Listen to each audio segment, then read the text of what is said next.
பல ஆண்டு முயற்சிகள் போராட்டத்துக்கு பிறகு நாம் தமிழர் கட்சிக்கு மாநில அந்தஸ்து கிடைத்துள்ளது.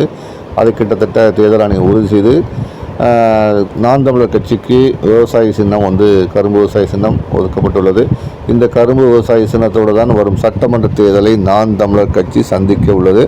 இதில் கூடுதலாக ஒரு இனிப்பான செய்தி நாம் தமிழர் கட்சிக்கு கிடைத்துள்ளது. என்னென்னு பார்த்தீங்கன்னா கடந்த முறை திருவொற்றியூர் தொகுதியில் சீமான் அவர்கள் போட்டிட்டார்.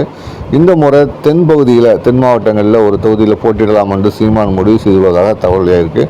அந்த வகையில் பார்த்திங்கன்னா பெருந்தலைவர் காமராஜர் பிறந்த விருதுநகர், ஆலங்குளம், நெல்லை ஆகிய 3 தொகுதியில் ஒரு தொகுதியில் களம் காணுவதற்கு சீமான் முடிவு செய்திருப்பதாகவும் அதற்கான களப்பணி தொடங்கிவிட்டதாக சொல்லப்படுது. விருதுநகர், ஆலங்குளம், நெல்லை தொகுதியில் பார்த்திங்கன்னா நாம் தமிழர் கட்சிக்கு அதிகமான வாக்காளர்கள் இருக்கிறார்கள். நாம் தமிழர் கட்சிக்கு ஆதரவாளர்களும் இருக்கிறார்கள். அந்த வகையில் இந்த 3 தொகுதியில் ஒரு தொகுதியில் சீமான் போட்டியிடலாம் என்ற ஒரு தகவல் இப்போது வேகமாக பசிந்து வருகிறது. கூட்டணி விஷயத்தில் சீமான் சில விஷயங்களை ஏற்கனவே தெளிவுபடுத்திட்டார். தனித்து போட்டி தான். அந்த வகையில் சீமான் இந்த முறையும் தனித்து போட்டி களம் காண்கிறது உறுதியாகிவிட்டது. இப்போ தென் மாவட்டத்தில் 3 தொகுதியில் ஒரு தொகுதியில் சீமான் களம் காண்பது அதாவது கட்சி தொண்டர்களிடையே ஒரு மகிழ்ச்சியை ஏற்படுத்தியிருக்குன்னு சொல்லலாம்.